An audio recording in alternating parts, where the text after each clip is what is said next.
नमस्कार. पीडी हिंदुजा हॉस्पिटलमध्ये आपलं स्वागत आहे.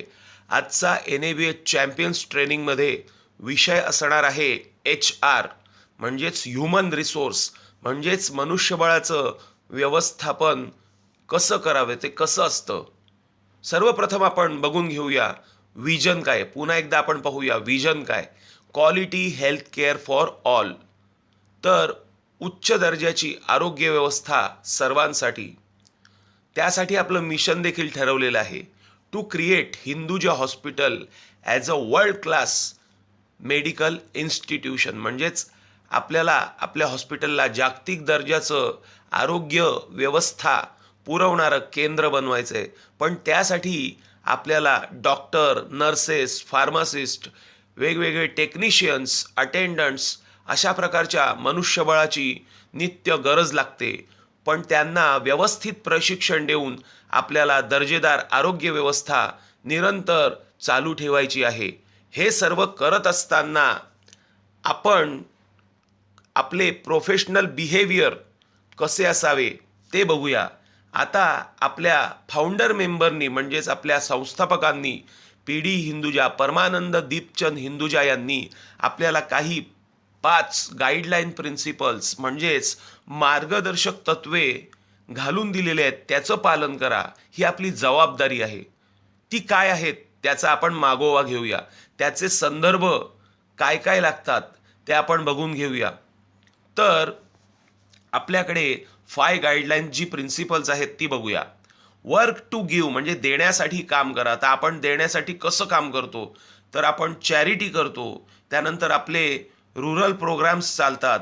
त्यानंतर आपण वेगवेगळ्या प्रकारची सर्व्हिसेस म्हणजे सुविधा आपण परवडणाऱ्या दरात देतो.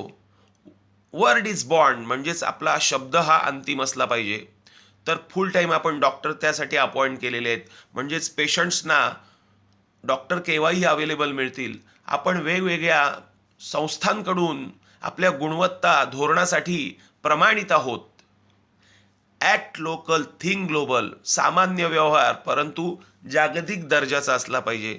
तर वेगवेगळ्या प्रकारच्या टेस्ट त्यासाठी लागणारी यंत्र उपकरणे ही जागतिक दर्जाची आपल्याकडे अवेलेबल आहेत. तर ॲडव्हान्स फिअरलेसली म्हणजेच कुठलीही भीती भय न बाळगता तुम्ही ॲडव्हान्स व्हा किंवा प्रगती करा किंवा जगाबरोबर चाला. Short stay service, home care service, poison centre अशा प्रकारच्या वेगवेगळ्या फॅसिलिटीज, कॉक्लिअर इम्प्लांट्स आपल्याकडे अवेलेबल आहेत. पार्टनरशिप फॉर ग्रोथ म्हणजेच एखाद्या अन्य संस्थेबरोबर आपण संलग्न राहून त्यांची मदत घेऊन देखील आपण पुढे ग्रोथ अर्थात वाटचाल करू शकतो, प्रगती करू शकतो. म्हणजे Hinduja college of nursing, PhD programme, त्यानंतर अमेरिकन हॉस्पिटलबरोबर आपलं असलेलं टायअप.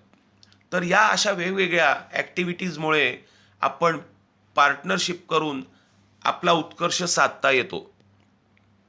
त्यानंतर आपण पाहूया एम्प्लॉई वेलफेअर स्कीम्स किंवा कोणत्या प्रकारच्या आपल्याकडे ॲक्टिव्हिटीज अवेलेबल आहेत.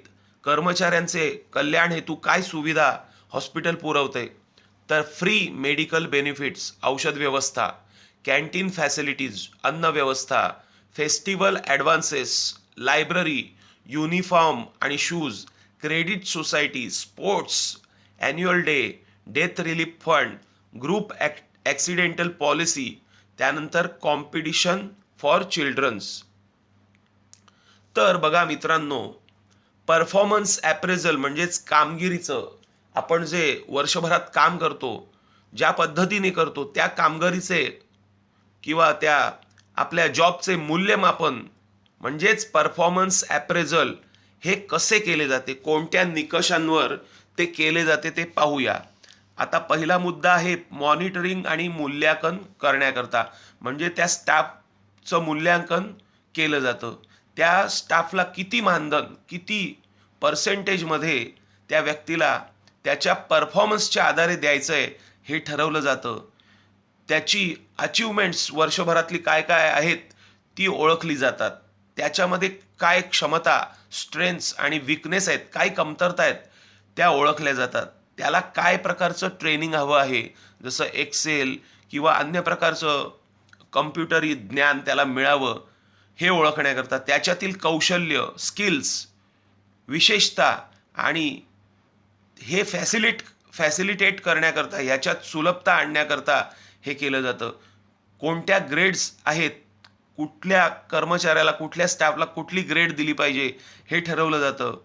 पुढील गोष्टी चेक करणे, त्याचे मूल्यमापन करणे, पेशंट किंवा कस्टमरची काळजी तो एम्प्लॉई कसा घेतो, इंटेग्रिटी काय आहे, त्याची टॅक्टिक्स काय आहे, तो किती मॅच्युअर आहे, त्याच्यात किती टीम स्पिरिट आहे, त्याची ॲक्सेप्ट करण्याची क्षमता, स्वीकारार्हता किती आहे, त्याचे इंटरपर्सनल संबंध कसे आहेत, तो इतर स्टाफला कसा रिस्पेक्ट देतो, त्याच्याकडे काय ऑथॉरिटी आहे आणि त्याचा ॲपिअरन्स म्हणजे तो वेल प्रिपेर्ड आहे का, वेल ॲप्रन किंवा युनिफॉर्म घातलेला आहे का, त्याला जॉब नॉलेज किती आहे, त्याचं स्किल, कौशल्य, त्याचा स्टॅमिना, इनिशिएटिव्ह, क्रिएटिव्हनेस, तो किती कोणावर अवलंबून राहतो, कसा डिसिजन घेतो, तो किती पंक्च्युअल आहे आणि एखाद्या कठीण प्रसंगी किंवा स्टाफची जेव्हा कमतरता असेल तेव्हा तो कसं मॅनेज करतो, तो इतरांना ट्रेनिंग देण्यासाठी सक्षम आहे का, त्याचं रिटर्न म्हणजे लेखी स्वरूपात किंवा बोलताना किंवा कम्युनिकेट करताना त्याचे एक्सप्रेशन्स कसे असतात, ह्या सर्व गोष्टीचं मूल्यमापन करून परफॉर्मन्स ॲप्रेझल हे भरलं जातं. सर्व पॅरामीटर्स तपासले जातात आणि त्यानंतर त्याला इन्क्रिमेंट कसं द्यावं किंवा त्याला प्रमोशन दिलं जावं, कोणत्याही प्रकारचं त्याला बढती देण्याची असेल तर ह्या सर्व बाबींवर त्याचं मूल्यांकन करून पुढे ती प्रोसिजर केली जाते. आता आपण बघणार आहोत ग्रीव्हन्स पॉलिसी, म्हणजेच आपली तक्रार करण्याची जी पद्धती आहे. कारण आपण जाणता की as a employee of Hinduja hospital आपल्याला रिड्रेसल ऑफ एनी ग्रीव्हन्स म्हणजेच तक्रार करण्याचा मूलभूत अधिकार आहे. तर या ग्रीव्हन्सची पॉलिसी, प्रोसिजर काय आहे आणि त्यातील काय महत्त्वाचे आहे ते आपण बघून घेऊया. तर ही ग्रीव्हन्स पॉलिसी बघताना ग्रीव्हन्स हा दोन प्रकारचा असू शकतो, म्हणजेच इंडिव्हिज्युअल वैयक्तिक आणि ग्रुप ग्रीव्हन्स. इंडिव्हिज्युअल म्हणजे एक आणि ग्रुप ग्रीव्हन्स म्हणजे अनेक लोक जेव्हा एखाद्या सेम असलेल्या मुद्द्यावर किंवा विषयावर तक्रार करतात त्याला म्हणतात ग्रुप ग्रीव्हन्स. आता जेव्हा या ग्रीव्हन्समध्ये उत्तराची अपेक्षा असते त्याचा कालावधी जो काही आहे त्याच्यामध्ये फक्त एवढा फरक आहे. वैयक्तिक ग्रीव्हन्समध्ये, तक्रारीमध्ये अनुक्रमे त्याला 3 दिवस आणि ग्रुप ग्रीव्हन्समध्ये अनुक्रमे 5 दिवसांचा उत्तर मिळण्याचा कालावधी अपेक्षित असतो. तर आपण समजलाच असाल की इंडिव्हिज्युअल ग्रीव्हन्समध्ये 3 दिवसात उत्तर अपेक्षित असतं किंवा त्या ग्रीव्हन्सचं निराकरण झालं पाहिजे. ग्रुप ग्रीव्हन्समध्ये 5 दिवसाचा कालावधी पुरेसा असतो. तर चला आपण आता तक्रार कशी करायची ते बघूया. तर ज्या स्टाफला किंवा ज्या व्यक्तीला किंवा ज्या ग्रुपला तक्रार करायची असेल तर त्याने प्रथम काय करावं, तर वर्बल किंवा म्हणजेच बोलून सांगा. कुणाला? इमिजिएट सुपरवायझरला. जर एमर्जन्सी असेल तर हे वर्बल कम्युनिकेशन करायचं आहे आणि 1 दिवसामध्ये सुपरवायझरकडून रिप्लाय मिळायला पाहिजे. जर ही तक्रार सेटल नाही झाली तर 3 दिवसामध्ये त्याचा रिप्लाय हा त्याने द्यायचा आहे. जर सेटल नाही झालं तर डिपार्टमेंटल हेड म्हणजेच मॅनेजर, जो कोणी डिपार्टमेंटचा मुख्य अधिकारी असेल त्याने 3 दिवसात रिप्लाय द्यावा. जर अजूनही सेटल झालं नसेल तर मग ही तक्रार आपले डायरेक्टर, त्यानंतर तो पर्टिक्युलर एम्प्लॉई म्हणजेच तक्रारदार आणि त्यानंतर युनियनचा रिप्रेझेंटेटिव्ह, ज्या सुपरवायझरला पहिले तक्रार केली तो सुपरवायझर, त्यानंतर ते मॅनेजर म्हणजे डिपार्टमेंटल हेड आणि HR हे सर्व मिळून त्या तक्रारीवर डिस्कशन करतील आणि 3 दिवसात त्या कर्मचाऱ्याला रिप्लाय देतील. अजूनही हे सेटल झालं नाही तर हा विषय सीईओंकडे फॉरवर्ड केला जातो, पाठवला जातो. ही तक्रार सीईओ 3 दिवसात सॉल्व करतात किंवा रिप्लाय देतात आणि त्याचे म्हणजे सीईओ जे डिसिजन देतील ते फायनल असेल, अंतिम असेल, हे सर्वांनी गृहीत धरायचं आहे. आता सेम आपण जेव्हा ग्रुप ग्रीव्हन्समध्ये तक्रार करतो तेव्हा आपल्याला त्या तक्रारीचं निराकरण होताना जो रिप्लाय मिळतो तो 5 दिवसात मिळाला पाहिजे अशी अपेक्षा आहे. तर आता आपण बघूया एम्प्लॉई रिस्पॉन्सिबिलिटीज म्हणजेच ॲज अ हिंदुजा एम्प्लॉई आपल्या काय जबाबदाऱ्या आहेत. तर आपण आपल्या संस्थापकांनी घालून दिलेले 5 मार्गदर्शक तत्वे 5 गाईडलाईन प्रिन्सिपल्स यांचं पूर्ण पालन करायचं आहे. आता आपल्या हॉस्पिटलला जेव्हा गरज असेल तेव्हा आपण 24 तास दिवसातले 7 दिवस ज्या काही ॲक्टिव्हिटीज असतील, ऑपरेशन्स असतील, त्यामध्ये आपल्या हॉस्पिटलला मदत करायची आहे, हेल्प करायची आहे, म्हणजेच ओव्हरटाईम करायचं आहे. आता आपल्याला कुठल्याही सुट्टीवर जायचं असेल तर पूर्व परवानगी घेऊन आपण सुट्टीवर जायचं आहे. आता आपण कुठलाही ईमेल यूज करीत असतो तेव्हा आपण कायद्यानुसार आणि एथिकल मॅनरमध्ये त्याचा उपयोग करायचा आहे. टेलिफोन करताना देखील ऑफिशियल यूजसाठीच टेलिफोनचा वापर करायचा आहे. प्रॉपर डिसिप्लिन ठेवायचं आहे आणि आपल्या कामामध्ये आपली इंटेग्रिटी असली पाहिजे. कुठल्याही प्रकारची टिप्स गिफ्ट्स आपल्याला घ्यायच्या नाहीत. आता आपल्याला आपल्या हॉस्पिटलमध्ये आपल्या डिपार्टमेंटमध्ये जे कागदपत्र असतात त्याच्यामध्ये गुप्तता ठेवायची आहे. आणि आपण हॉस्पिटल मेडिकल रूल्स जे असतात किंवा सेफ्टी प्रोसिजर्स असतात, निडल स्टिक इंजुरी झाली किंवा CPCR झाला, हँडवॉश कसा करायचा, ह्या सगळ्या सेफ्टी प्रोसिजर्स आहेत, याचं आपण पालन करायचं आहे, संस्काराप्रमाणे पालन करायचं आहे. बोलताना इतरांशी सॉफ्ट टोन किंवा शांत आपला स्वभाव असला पाहिजे. आपण कामावर येताना पंक्च्युअल असलं पाहिजे, वेळेवर आलो पाहिजे आणि आपलं उदार धोरण असलं पाहिजे. कुठलंही नवीन आपल्याला काही हॉस्पिटलनी पॉलिसी आणली तर ते स्वीकार लवकरात लवकर केलं पाहिजे. तर त्यानंतर आपलं हे धोरण हे पेशंट केअर करण्यासाठी असलं पाहिजे. पण हे करताना हॉस्पिटलचे रूल्स आणि रेग्युलेशन्स यांचं व्हायोलेशन, यांचं उल्लंघन होता कामा नये. तर ह्या आपल्या जबाबदाऱ्या आहेत, त्या आपण नेटाने पाळल्या पाहिजेत. आता हॉस्पिटलने आपलं कामकाज करताना मंत्रा या फॉर्मॅटमध्ये आपल्याला कसं आपलं बिहेवियर असलं पाहिजे हे सांगितलेलं आहे. तर या मंत्राचं काय आहे? MANTRA. तर एम काय सांगतोय? मेंटेन प्रोफेशनल आणि सर्व्हिस ओरिएंटेड ॲटिट्यूड. म्हणजेच आपण पूर्णतः प्रोफेशनल राहायचं आहे आणि आपल्याला हा विश्वास असला पाहिजे की मी हे करू शकतो. त्याचं उदाहरण असं देऊ शकतो आपण की आता समजा फार्मसीमध्ये एखादं मॉलिक्युल अवेलेबल नाही, एखादं ड्रग अवेलेबल नाही आहे आणि मग जर ते एका डिस्ट्रीब्युटरकडे मिळत नसेल तर मग आपण असंही प्रयत्न करू शकतो की नाही, आपण त्याचं सबस्टिट्यूट अवेलेबल करून देऊ शकतो. एखादा दुसरा डिस्ट्रीब्युटर आपण त्याच्यासाठी नियुक्त केलेला आहे, त्याच्याकडून आपण ते मेडिसिन मागवून पेशंटला देऊ शकतो किंवा आपल्या स्टाफला मागवून देऊ शकतो. मी हे करू शकतो, मी हे औषध शोधून दाखवणारच. तर असा हा आपला प्रोफेशनल ॲटिट्यूड असला पाहिजे.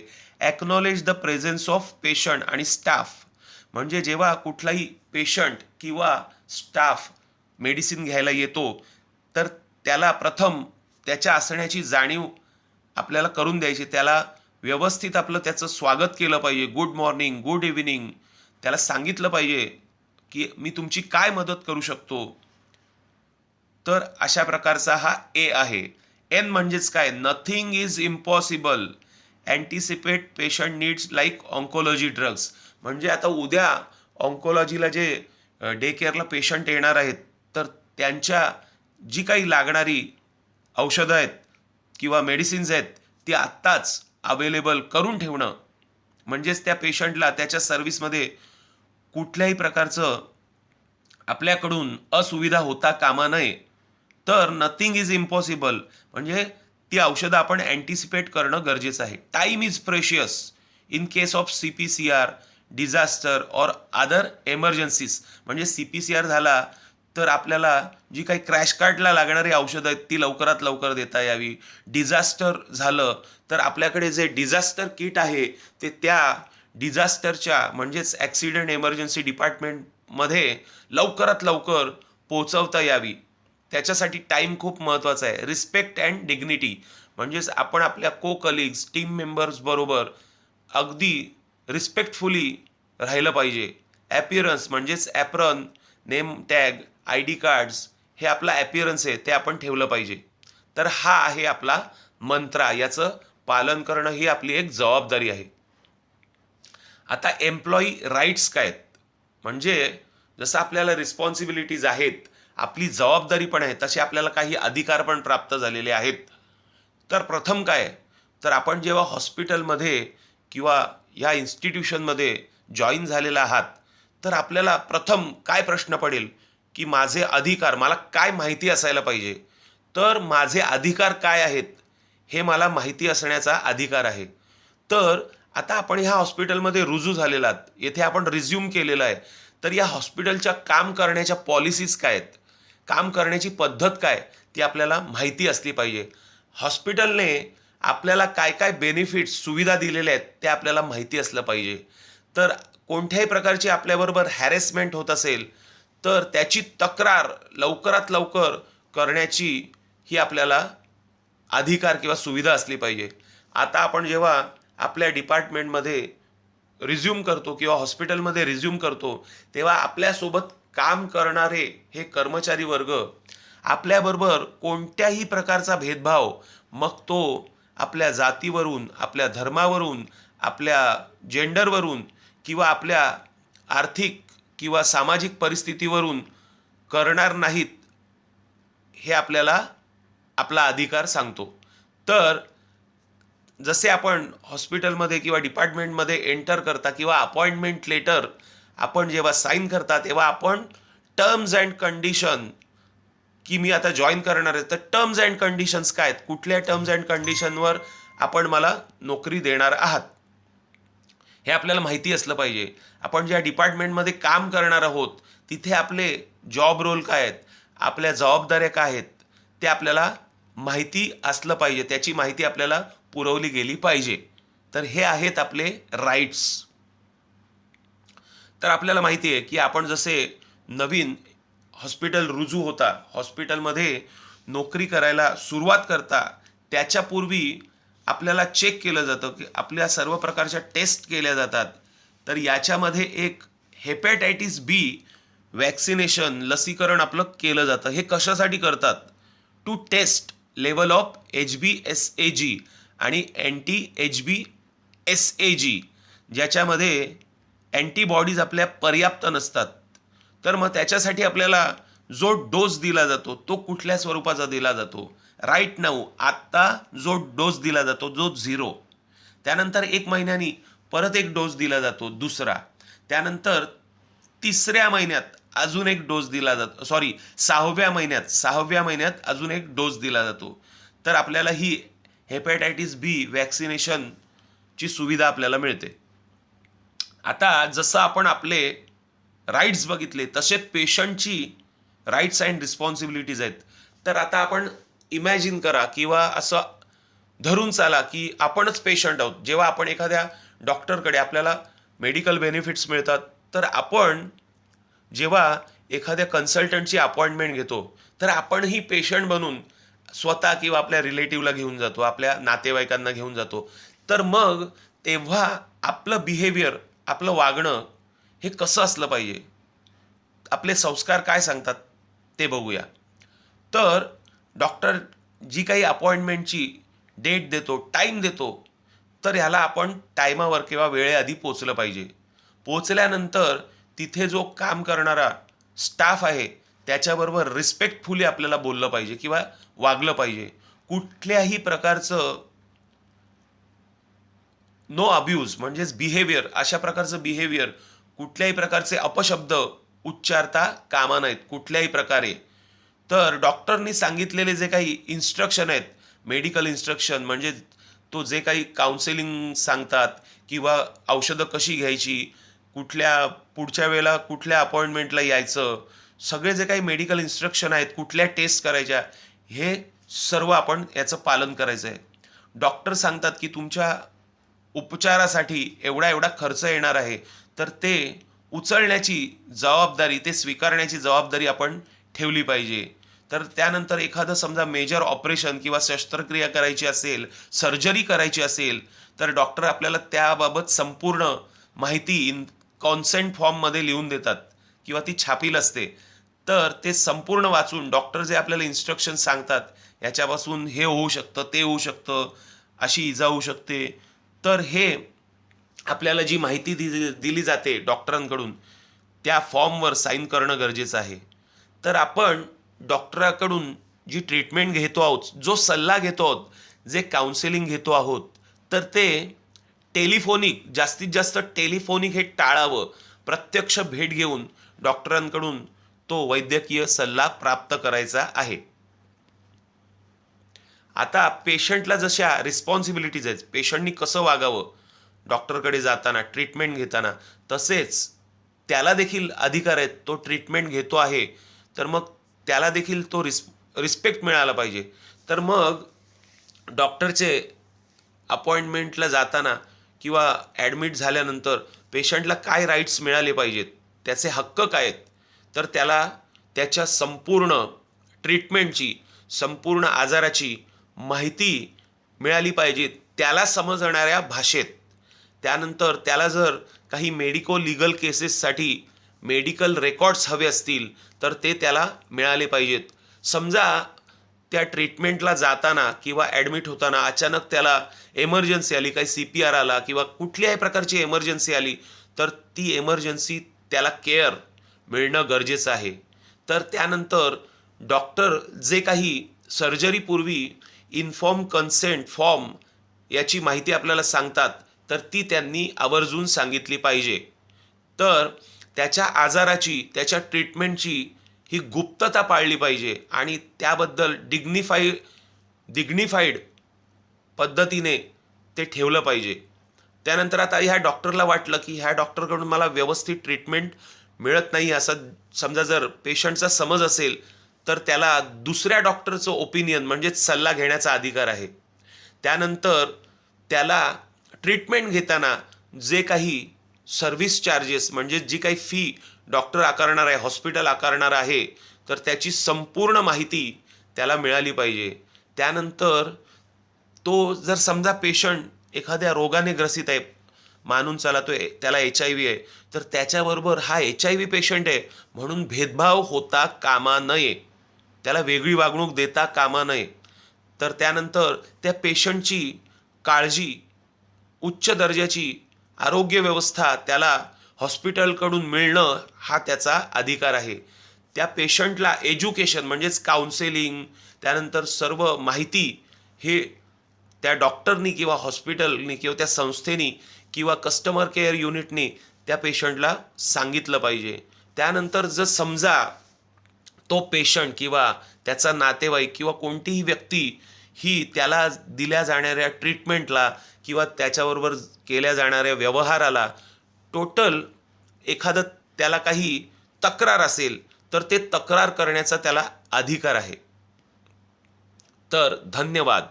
आपण सर्वांनी लक्षात ठेवायचं आहे, quality health care for all.